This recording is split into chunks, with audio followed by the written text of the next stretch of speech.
नमस्कार।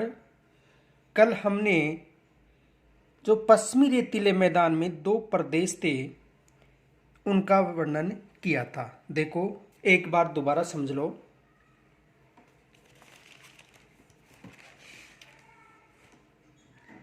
पश्चिमी रेतीला मैदान,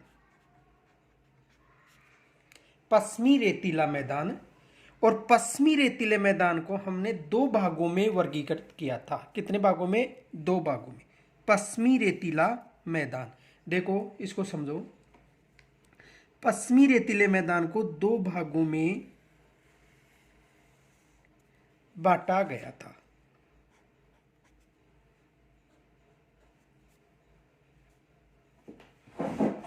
एक था शुष्क रेतीला प्रदेश, शुष्क रेतीला, शुष्क रेतीला प्रदेश, और दूसरा था अर्ध शुष्क प्रदेश, अर्ध शुष्क प्रदेश।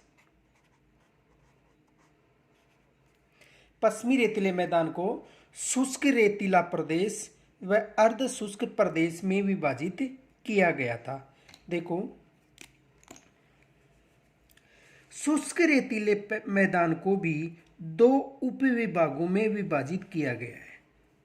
इसे भी दो भागों में विभाजित किया गया है। देखो, एक था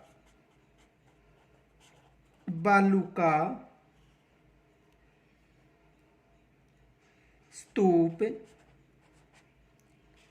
युक्त प्रदेश, बालू का स्तूप युक्त प्रदेश, और दूसरा था बालू का स्तूप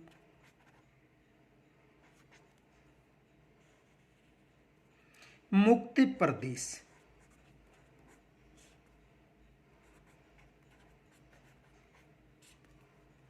शुष्क रेतीले मैदान को बालू का स्तूप युक्त प्रदेश और बालू का स्तूप मुक्त प्रदेश, यानी यहाँ पर केवल थार का मरुस्थल है और यहाँ पर केवल चट्टानी मरुस्थल है। देखो, यह है 58.50% भाग पर विस्तृत है और यह है 41.50% भाग पर विस्तृत है। यानी 58.50% भाग पर बालू का स्तूप युक्त प्रदेश है और 41.50% पर बालू का स्तूप मुक्त प्रदेश है। देखो, इसमें ये जो क्षेत्र है वो इसका समान, देखो यहाँ पर इर्ग बालू का स्तूप जैसा मरुस्थल है और यह है हमादा और रेग जैसा चट्टानी क्षेत्र है। यानी यहाँ पर बालू का मरुस्थल पाया जाता है जिसे एशियम इर्ग बालू का स्तूप के नाम से जाना जाता है। तो बालू का स्तूप युक्त प्रदेश 58.50% भाग पर और बालू का स्तूप मुक्त प्रदेश 41.50% भाग पर विस्तृत है। यानी ये जो स्वरूप है हमादा और रेग जैसा है और ये जो स्वरूप है इर्ग बालू का स्तूप जैसा है। आगे देखो, अर्ध शुष्क जो प्रदेश है इसको चार भागों में विभाजित किया गया है। कितने भागों में विभाजित किया गया है? चार भागों में। देखो,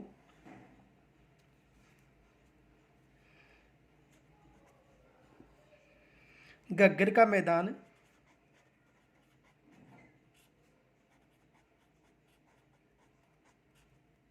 दूसरा है शेखावाटी,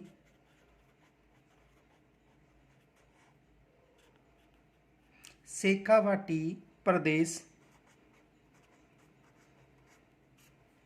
तीसरा है नागौर उच्च भूमि, नागौर उच्च भूमि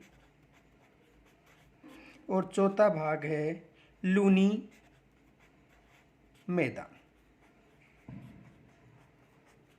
तो अर्ध शुष्क प्रदेश को 4 भागों में विभाजित किया गया है। गग्गर का मैदान, शेखावाटी प्रदेश, नागौर उच्च भूमि और लूनी मैदान।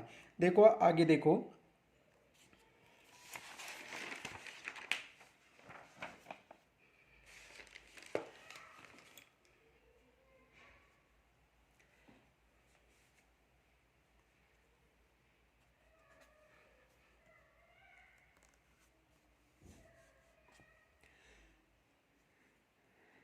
यह क्षेत्र यानी पश्चिमी रेतीला मैदान, यह क्षेत्र दो भागों में रेतीला शुष्क मैदान, रेतीला शुष्क मैदान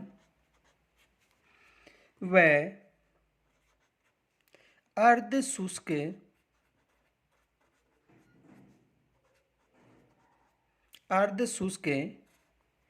मैदान में बांटा गया है, में बांटा या विभाजित किया गया है। 2 भागों में विभाजित या बांटा गया है। यह क्षेत्र 2 भागों में, रेतीला शुष्क मैदान व अर्ध शुष्क मैदान। देखो नोट,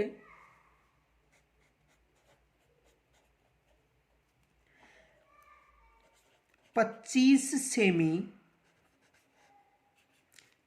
सेमी समवर्षा रेखा,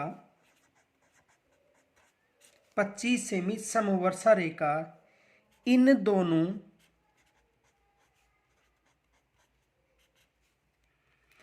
क्षेत्रों को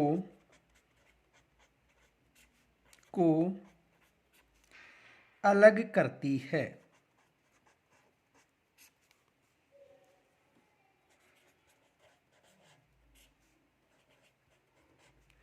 यानी 25 सेमी वर्षा रेखा इन दोनों क्षेत्रों को अलग करते। देखो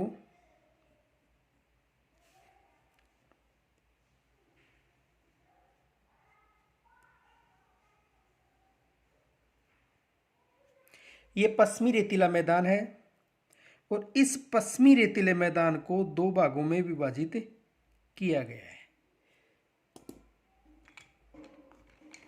देखो पश्चिमी रेतीला मैदान, इसमें ये जो क्षेत्र है इसे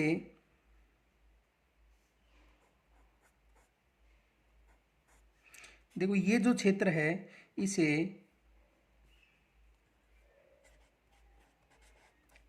रेतीला शुष्क मैदान कहा जाता है और ये 2 नंबर का ये जो क्षेत्र है इसे अर्ध शुष्क मैदान कहा जाता है। कौन सा मैदान कहा जाता है? अर्ध शुष्क मैदान कहा जाता है। तो ये जो वर्षा रेखा है ये 25 सेमी वर्षा रेखा है जिसे 250 मिलीबार भी लिखा जा सकता है। यानी ये पूछा जा सकता है कि रेतीला शुष्क मैदान व अर्ध शुष्क मैदान के मध्य वर्षा रेखा या तो 25 सेमी वर्षा रेखा या 250 मिलीबार वर्षा रेखा। आगे देखो, सबसे पहले पढ़ेंगे 1 नंबर पर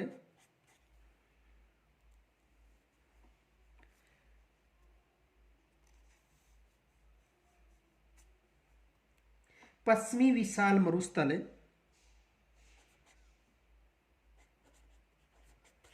पश्चिमी विशाल मरुस्थल, पश्चिमी विशाल मरुस्थल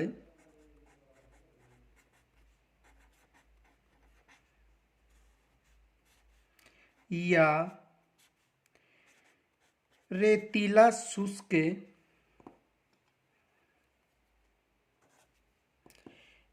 रेतीला शुष्क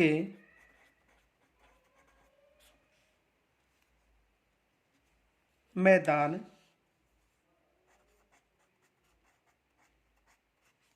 या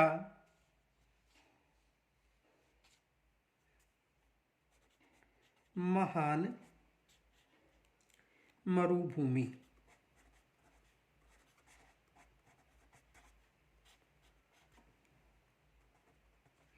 देखो, जो रेतीला शुष्क मैदान है उसे पश्चिमी विशाल मरुस्थल के नाम से भी पुकारा जा सकता है, रेतीला शुष्क मैदान भी आ सकता है और महान मरुभूमि के नाम से भी जाना जाता है। देखो, इस मैदान में, ये जो मैदान है, इस मैदान में कौन कौन सी विशेषता पाई जाती है उनका अध्ययन करेंगे। देखो,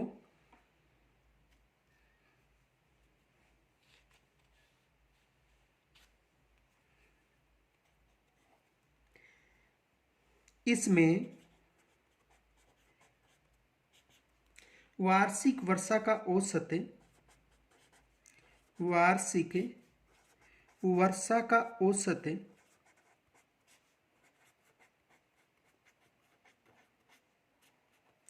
वार्षिक वर्षा का औसत 20 से 25 सेंटीमीटर तक रहता है।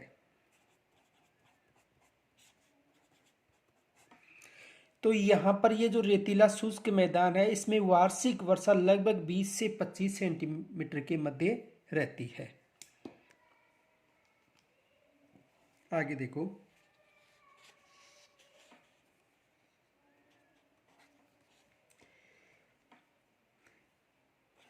इस क्षेत्र में जैसे बाड़मेर, जैसलमेर, जैसलमेर, बीकानेर,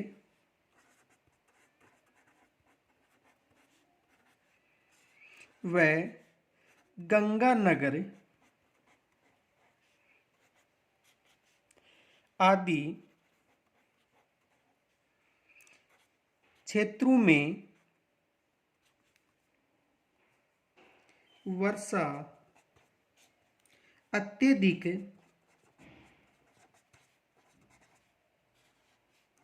कम होने के कारण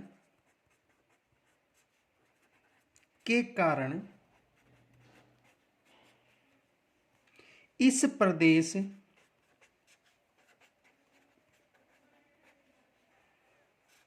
को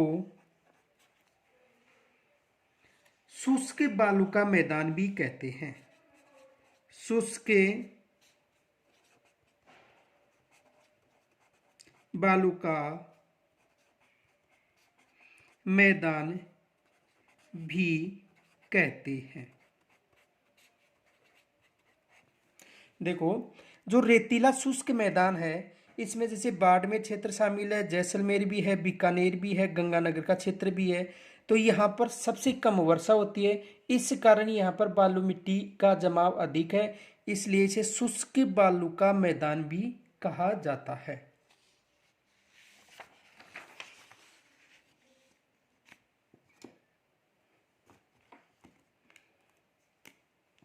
आगे देखो, जो रेतीला शुष्क मैदान है इसका अधिकांश भाग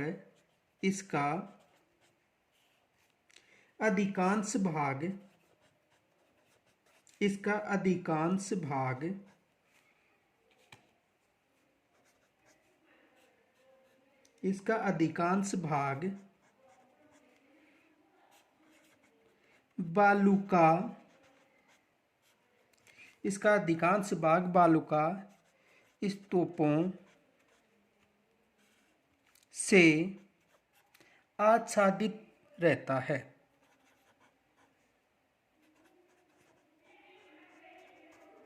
आच्छादित रहता है यानी जो पश्चिमी रेतीला शुष्क मैदान है वहां का अधिकांश भाग किनसे आच्छादित रहता है? बालुका स्तूपों से आच्छादित रहता है। अब देखो ये जो बालुका स्तूप है, ये देखो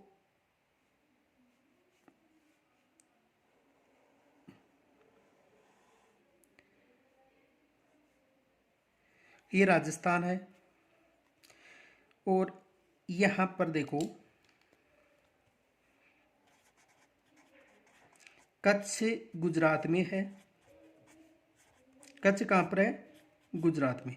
और राजस्थान के जस्ट ऊपर है पंजाब। तो कच्छ गुजरात से लेकर पंजाब तक इन बालू का यानी ये जो क्षेत्र है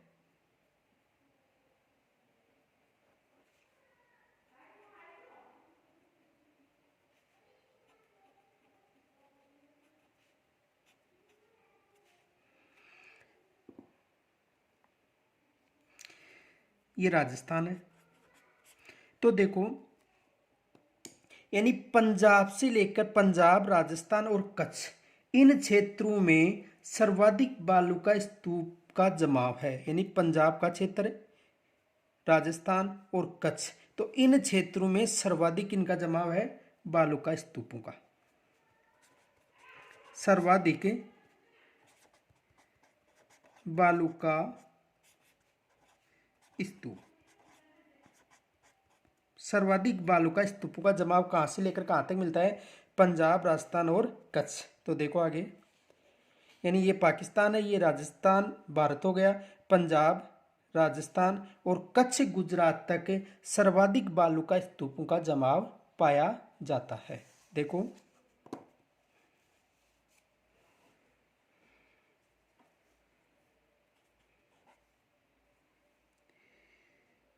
ये है बालू का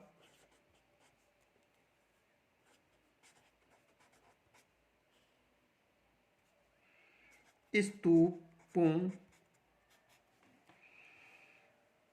ये जो क्षेत्र ये है बालू का स्तूपों से ढका भूभाग है। ये बालू का स्तूप से ढका भूभाग है। कौन सा भूभाग? पंजाब, यानी जो पंजाब का क्षेत्र, राजस्थान का जो पश्चिमी क्षेत्र और कच्छ गुजरात तक, तो ये बालू का स्तूपों से ढका भूभाग है जो पाकिस्तान की सीमा, पाकिस्तान की सीमा, ये जो सीमा है भारत और पाकिस्तान के मध्य सीमा है, जिसे रेड क्लिफ के नाम से भी जाना जाता है। तो ये बालू का स्तूप से ढका हुआ भूभाग है जो पाकिस्तान की सीमा के सहारे सहारे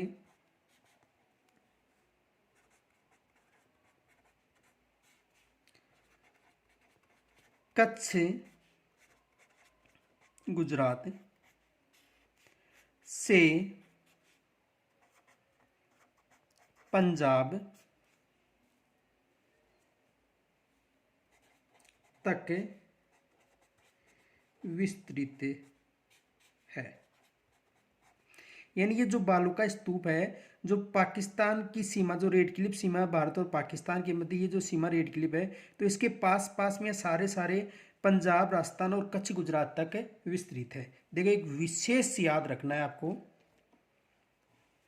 नोट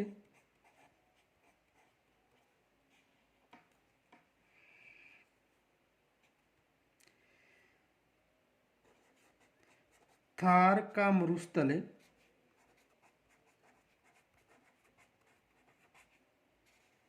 देखो राजस्थान, पंजाब और ये जो कुछ क्षेत्र कच्छ का है, यानी भारत और पाकिस्तान के मध्य, यानी भारत और पाकिस्तान के मध्य कौन सा मरुस्थल है? थार का मरुस्थल। तो थार का मरुस्थल विश्व का सबसे अधिक, विश्व का सबसे अधिक जनसंख्या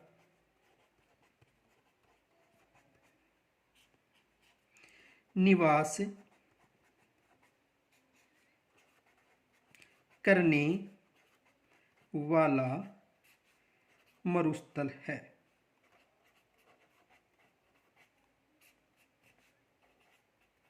ये विशेष याद रखना है कि जो थार का मरुस्थल है वो विश्व का सबसे अधिक जनसंख्या निवास करने वाला मरुस्थल है। और इस मरुस्थल को, यानी थार मरुस्थल को पाकिस्तान में चोलिस्तान के नाम से जाना जाता है।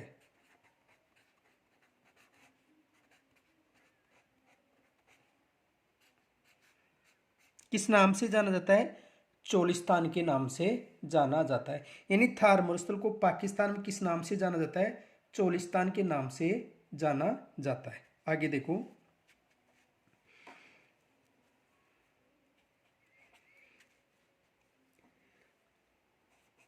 पश्चिमी रेतीला मैदान, पश्चिमी रेतीले मैदान को, पश्चिमी रेतीले मैदान को दो उप विभागों में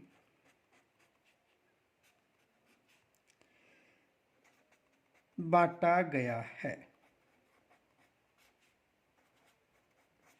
यानी पश्चिमी रेतीले मैदान को भी कितने दो उपविभागों में, दो उपविभागों में बांटा या विभाजित किया गया है। देखो,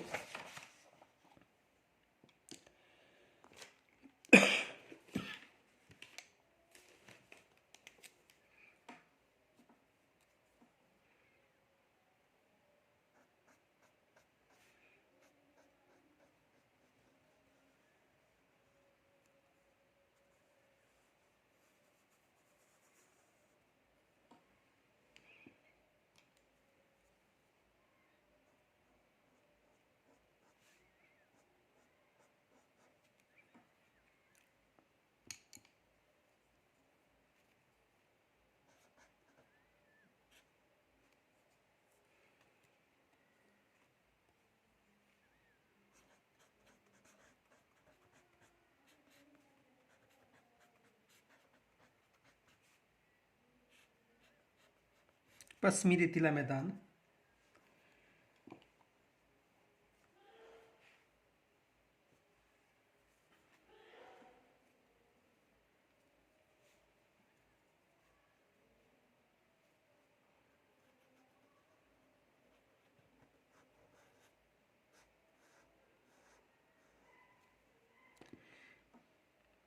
देखो, ये जो क्षेत्र है बालूका स्तूप मुक्त क्षेत्र है। कौन सा क्षेत्र है? बालूका स्तूप मुक्त क्षेत्र। और ये जो क्षेत्र है ये है बालूका स्तूप युक्त। ये 1 नंबर है और ये 2 नंबर। देखो, 1 नंबर का मतलब है रेतीला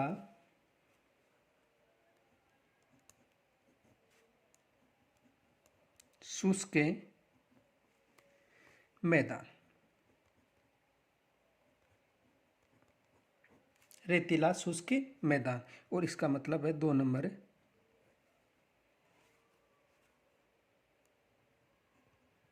अर्ध शुष्क मैदान। तो पश्चिमी रेतीले मैदान को दो भागों में विभाजित किया गया है, एक रेतीला शुष्क मैदान और दूसरा अर्ध शुष्क मैदान। जो रेतीला शुष्क मैदान है उसे भी दो भागों में, एक बालू का स्तूप युक्त और एक बालू का स्तूप मुक्त क्षेत्र।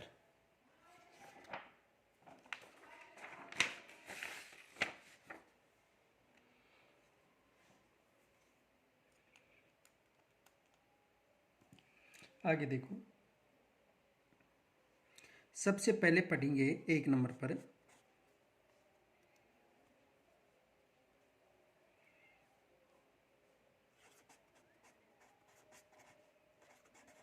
बालू का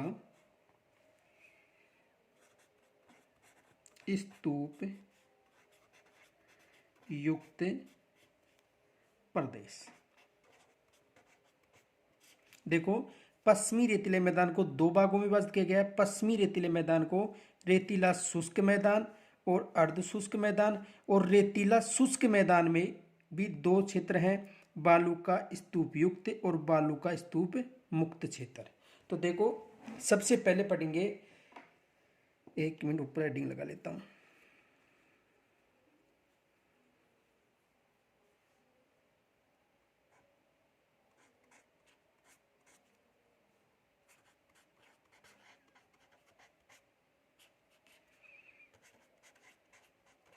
रेतीला शुष्क मैदान।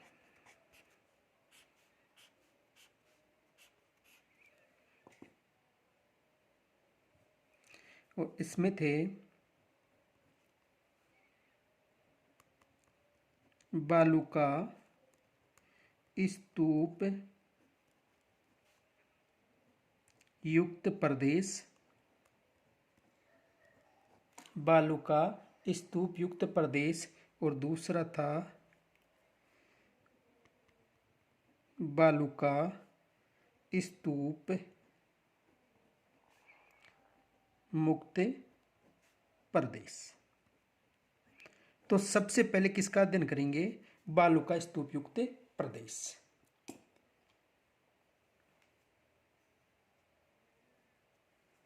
देखो, बालू का युक्त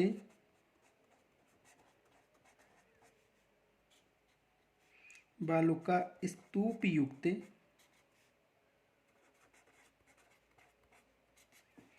क्षेत्र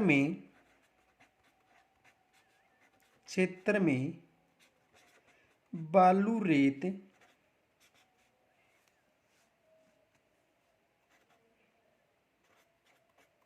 के विशाल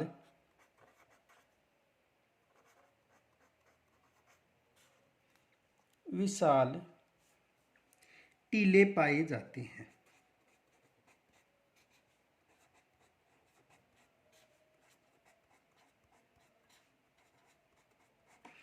देखो, ये जो क्षेत्र है बालू का स्तूप मुक्त, इसके अलावा ये जो संपूर्ण क्षेत्र है, यहाँ पर सर्वाधिक रेतीले मिट्टी के टीले पाए जाते हैं, जो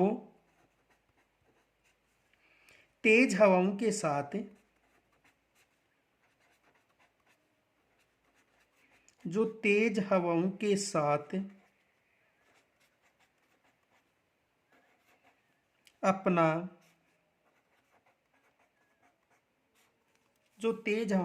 अपना स्थान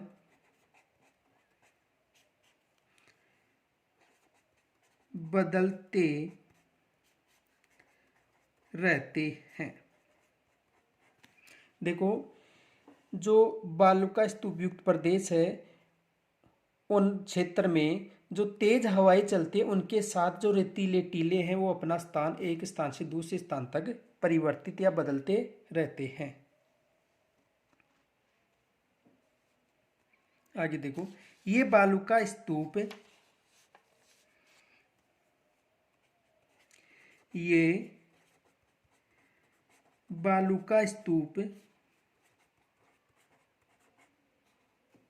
वायु अपर्दन एवं निक्षेपण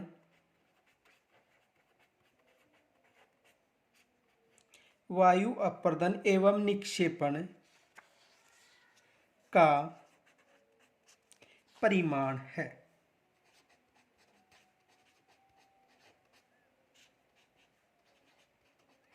यानी जो बालू का स्तूप क्षेत्र में जो रेतीले टीले पाए जाते हैं उनका जो निर्माण है वायु के अपर्दन और निक्षेपण के कारण, यानी अपर्दन का मतलब एक स्थान से मिट्टी उठाकर दूसरे स्थान पर, और वहां पर जो मिट्टी का जमा और जो बरखान जैसे स्तूपों का निर्माण होता है वो निक्षेपण के कारण होता है। यानी वायु अपर्दन के द्वारा और निक्षेपण के द्वारा ये जो बालू का स्तूप युक्त टीले हैं उनका निर्माण होता है।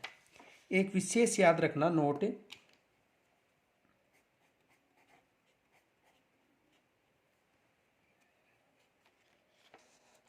इन टीलों का स्थानांतरण मार्च से जुलाई माह के मध्य सर्वाधिक होता है। इनका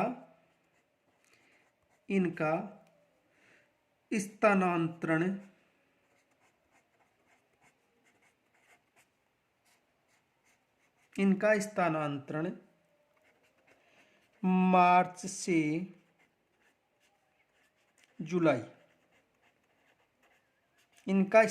मार्च से जुलाई,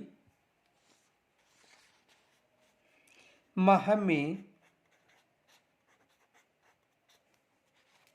सर्वाधिक होता है।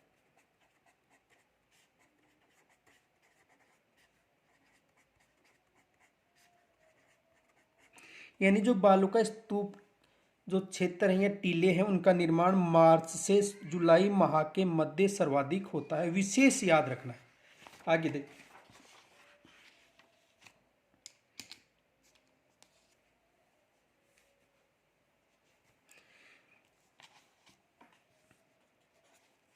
इन क्षेत्रों में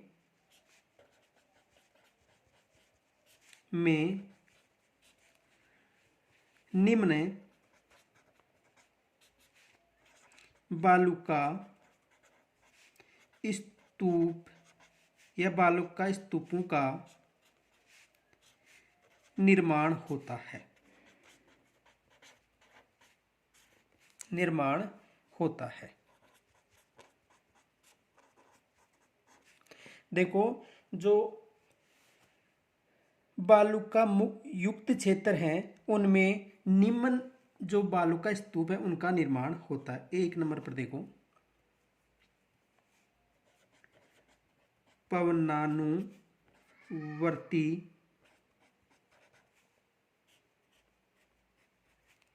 या रेखीय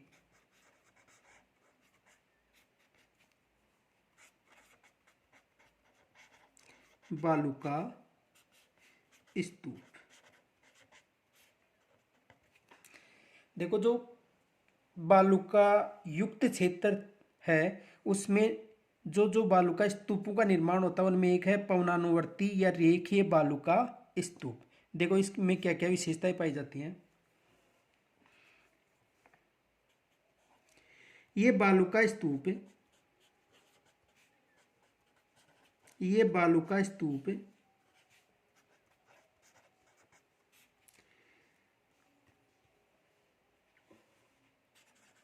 इस रेगिस्तान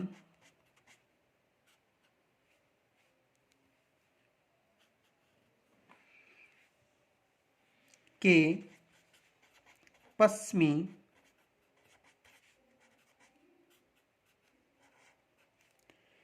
व दक्षिणी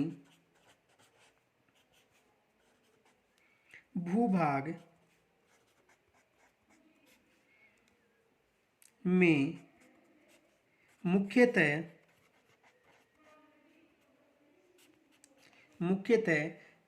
जैसलमेर,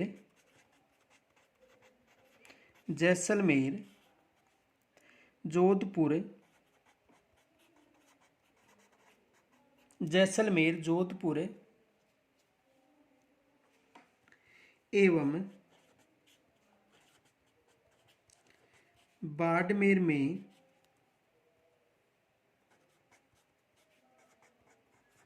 पाए जाते हैं। तो देखो प्रश्न बन सकता है कि जो रेखीय या पवनावर्ती जो बालू का स्तूप है वो कहाँ कहाँ पाए जाते हैं, तो जैसलमेर, जोधपुर और बाड़मेर क्षेत्र में पाए जाते हैं। दूसरी विशेषता देखो इनकी, इन पर वनस्पति पाई जाती है। इन पर वनस्पति पाई जाती है। इन पर क्या पाई जाती है? वनस्पति। आगे देखो, इन स्तूपों में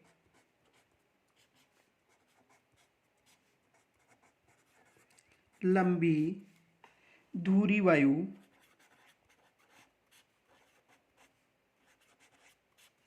की दिशा के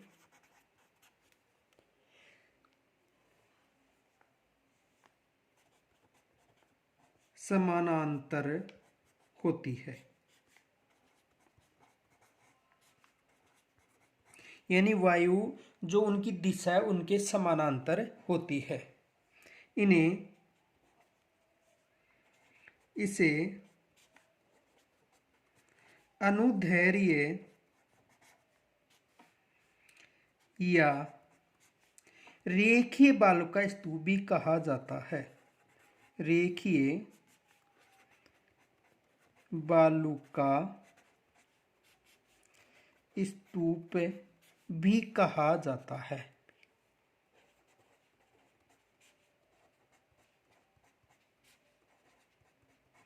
तो देखो, जो पवनावर्ती या रेखीय बालू का स्तूप है उसमें प्रश्न देखो क्या बन सकता है।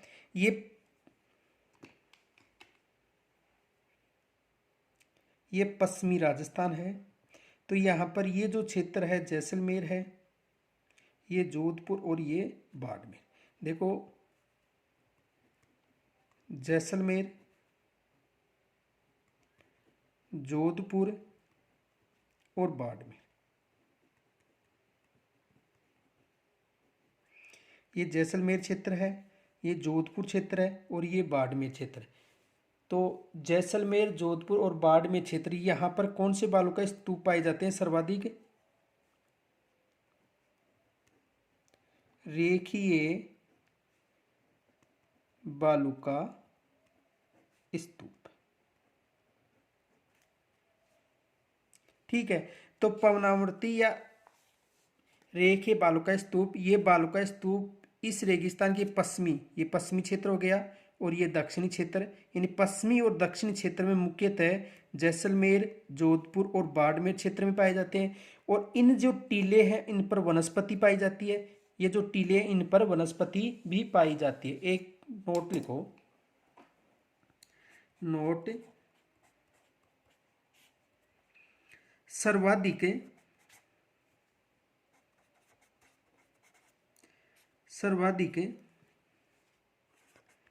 बालू का स्तूप जैसलमेर में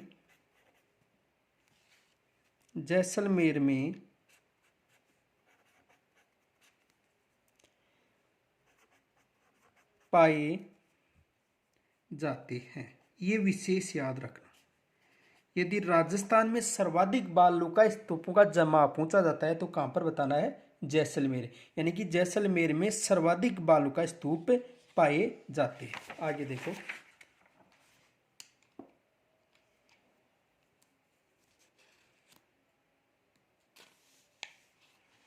दूसरा है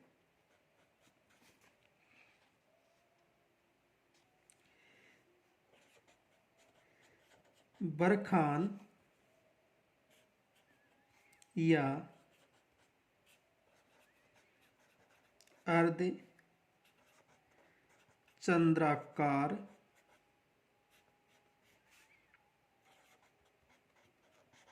बालू का स्तूप।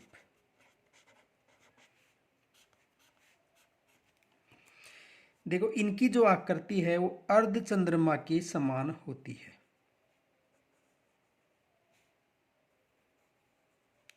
इस हिसाब की इनकी आकृति होती है। जैसे ही हवा यहाँ पर टकराती है तो ये मिट्टी उठकर इधर आ जाती है और ये एक चंद्रमा की जैसी आकृति बन जाती है। तो इसकी आकृति कैसी होती है? अर्धचंद्राकार।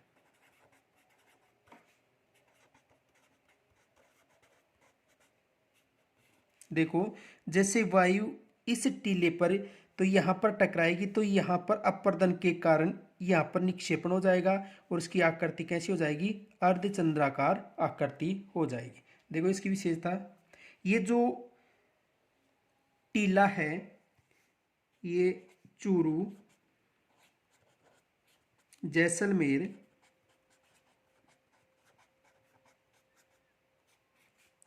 सीकर, लूणकरणसर,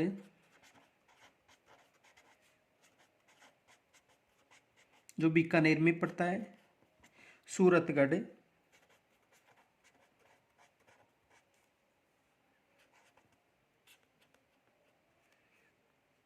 बाड़मेर,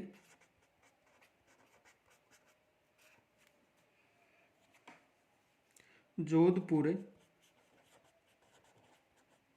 आदि जिलों में विस्तृत है या विस्तार पाया जाता है। यानी जो बरखान या अर्धचंद्राकार जो बालू का स्तूप है, इनका जो जमाव है चूरू, जैसलमेर, सीकर, लूणकरणसर, सूरतगढ़, बाड़मेर, जोधपुर आदि क्षेत्रों में पाया जाता है। ये जो बालू का स्तूप है अर्धचंद्राकार, ये गतिशील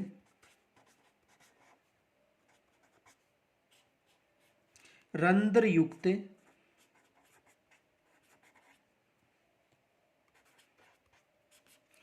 व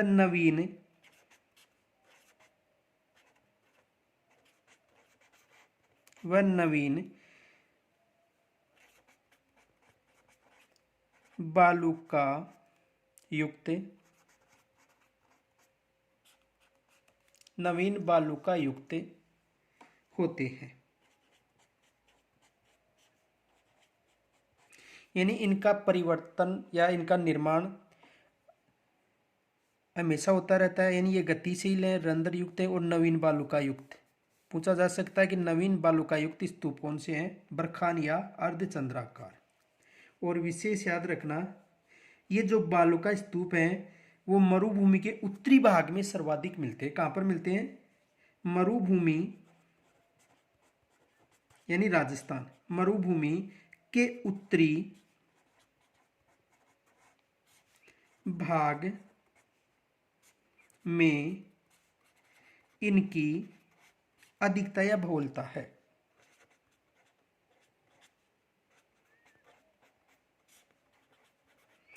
तो ये उत्तरी राजस्थान यानी पश्चिमी जो रेतीला मैदान है, जिसमें पश्चिमी शुष्क मैदान है, उसके उत्तरी क्षेत्र में इनका जमाव सर्वाधिक पाया जाता है। किनका पाया जाता है? यानी जो बरखान अर्धचंद्राकार बालू का स्तूप है, इनका जमाव उत्तरी क्षेत्र में अधिक पाया जाता है। आगे देखो, ये जो बालू का स्तूप है, इनकी जो ऊंचाई है, इसकी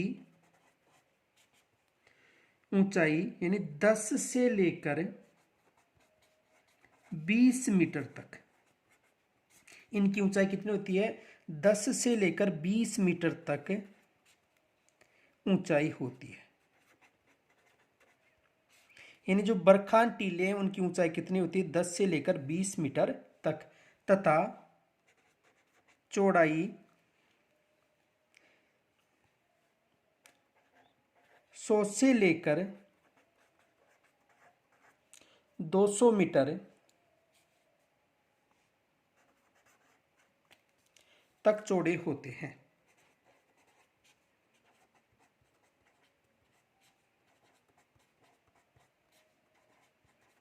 इनकी ऊंचाई होती है 10 से लेकर 20 मीटर तथा ऊंचाई होती है चौड़ाई होती है 100 से लेकर 20 मीटर तक। तीसरा है अनुप्रस्थ बालू का स्तूप।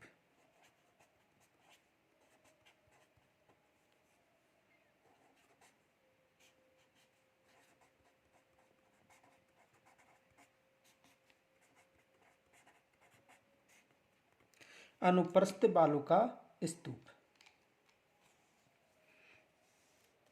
इनका जमाव बीकानेर, दक्षिणी गंगानगर, हनुमानगढ़,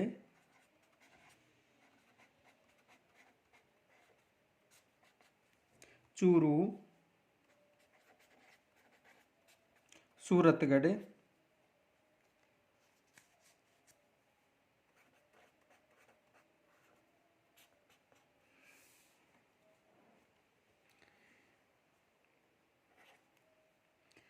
व झुंझुनू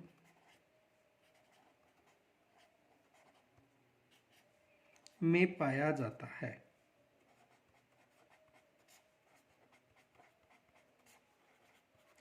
यानी अनुप्रस्थ बालू का स्तूप का जमाव बीकानेर, श्री गंगानगर का जो दक्षिणी गंगानगर, हनुमानगढ़, चूरू, सूरतगढ़ व झुंझुनू में पाया जाता है। ये बालू का स्तूप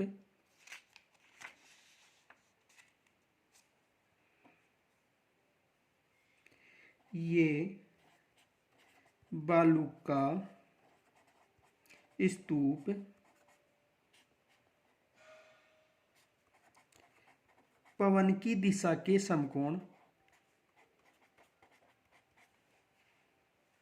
पवन की दिशा के समकोण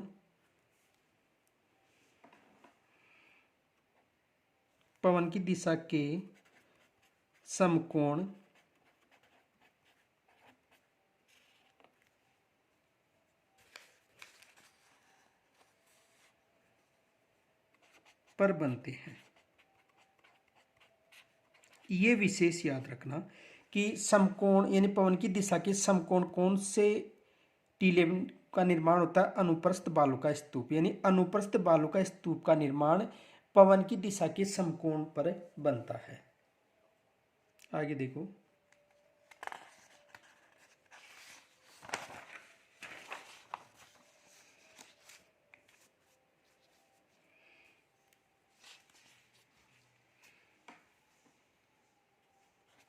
ये स्तूप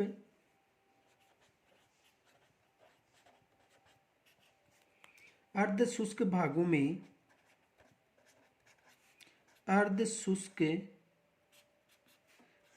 में अधिक स्थिर रहते हैं।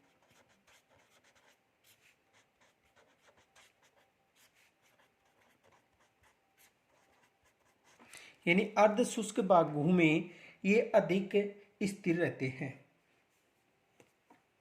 ये मरुभूमि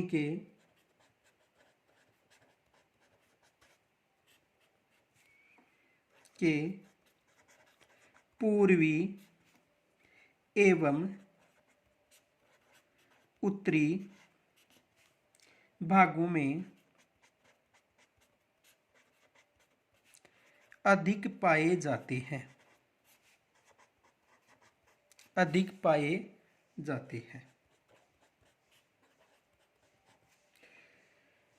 देखो एक प्रश्न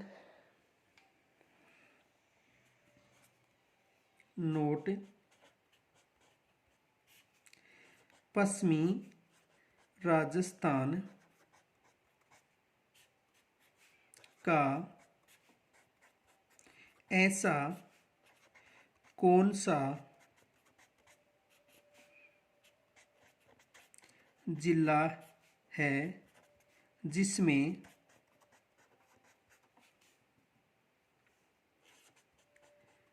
बालू का स्तूप नहीं पाए जाते हैं? विशेष याद रखना, यानी जो पश्चिमी राजस्थान में जो पश्चिमी रेतीला मैदान है वहाँ एकमात्र ऐसा जिला पाली है जिसमें कोई भी बालू का स्तूप नहीं पाया जाता है। सर्वाधिक बालू का स्तूप कहाँ पर पाए जाते हैं? जैसलमेर में, और यहाँ पर एक भी बालू का स्तूप नहीं पाया जाता है। आगे देखो,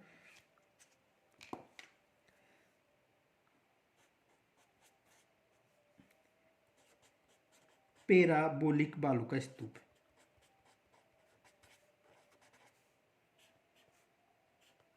पैराबोलिक बालू का स्तूप।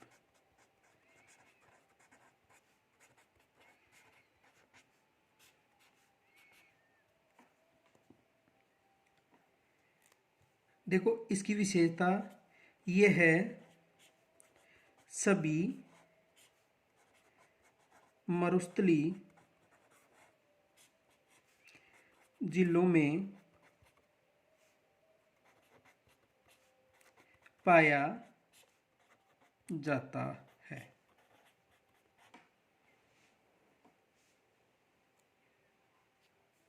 और इनकी आकृति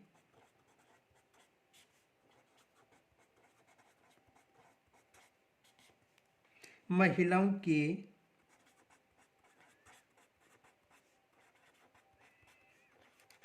इनकी आकृति महिलाओं के हेयर पिन की तरह होती है।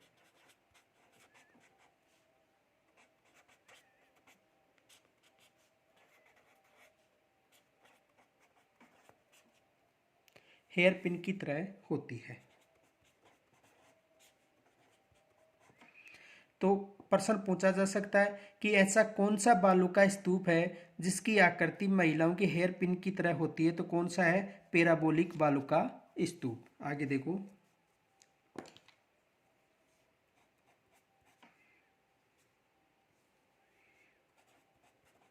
तारा बालू का स्तूप।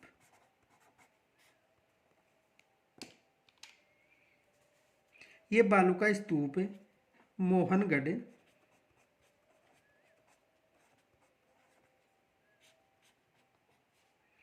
पोखरण जो जैसलमेर में है, सूरतगढ़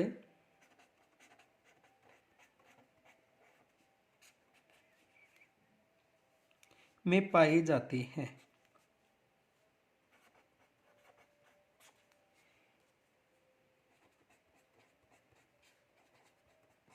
देखो तारा बालू का स्तूप मोहनगढ़, पोखरण और जैसलमेर में पाया जाता है और इनकी आकृति तारे के समान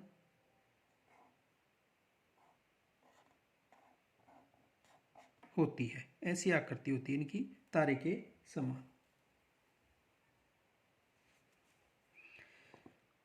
नोट,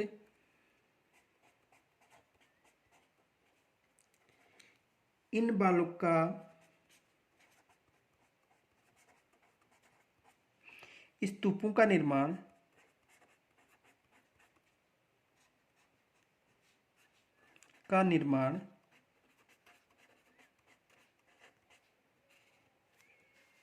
मुख्य रूप से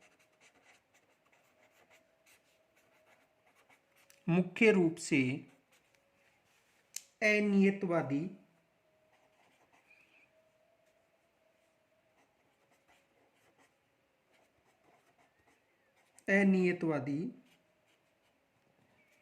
एवं संश्लिष्ट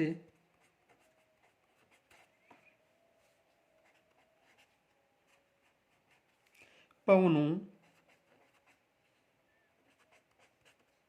के क्षेत्र में होता है।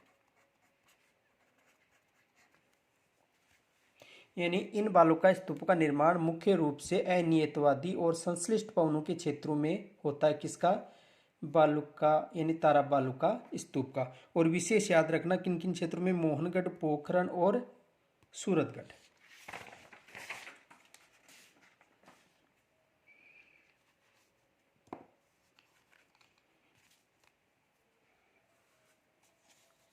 आगे देखो 6 नंबर पर नेटवर्क बालू का स्तूप।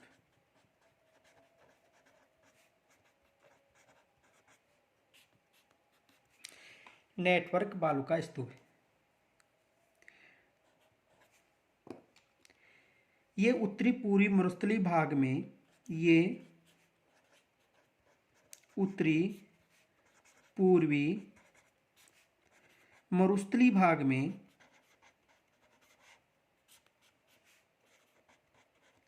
में हनुमानगढ़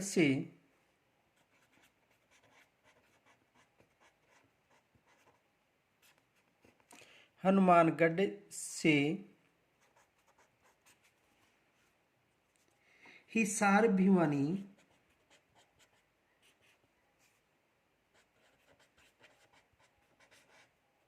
जो कहां पर पड़ते हैं, हरियाणा, हिसार भिवानी तक पाए जाते हैं।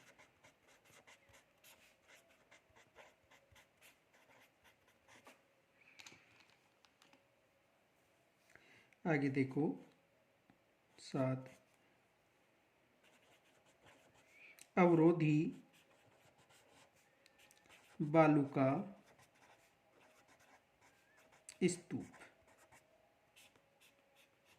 अवरोधी बालू का स्तूप।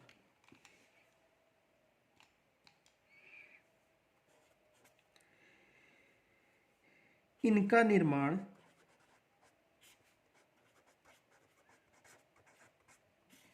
किसी अवरोध के कारण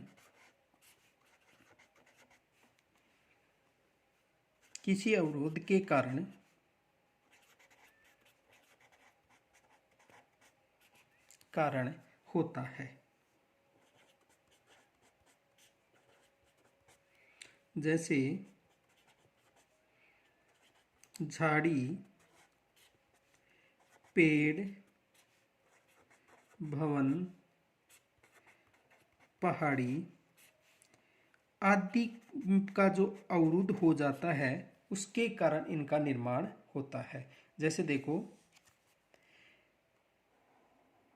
ये पहाड़ी क्षेत्र है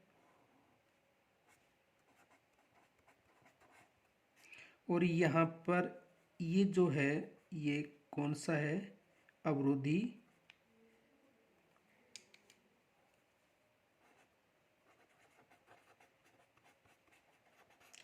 बालू का स्तूप।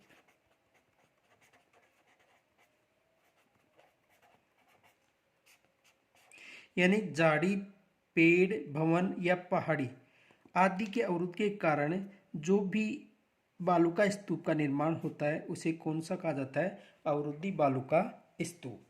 देखो प्रश्न देखो,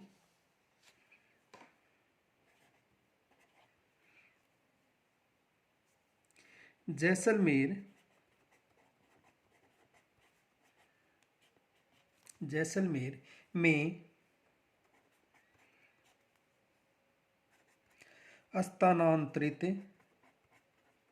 में स्थानांतरित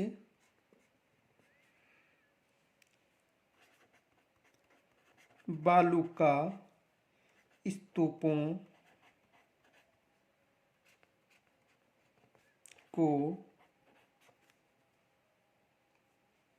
जैसलमेर में स्थानांतरित बालू का स्तूपों को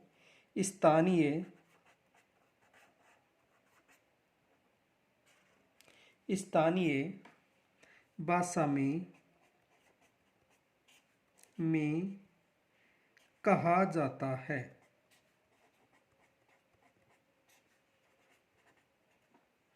देखो जैसलमेर में स्थानांतरित बालू का स्तूपों को स्थानीय भाषा में क्या कहा जाता है, धरियन।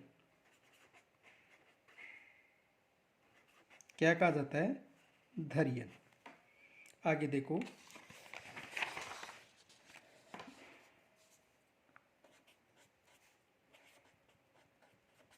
बालू का मुक्त प्रदेश, दूसरा कौन सा है, बालू का मुक्त प्रदेश, जिसका अध्ययन कल करेंगे। यदि कोई समस्या हो तो कमेंट्स के द्वारा मुझे ज़रूर बताएं। धन्यवाद।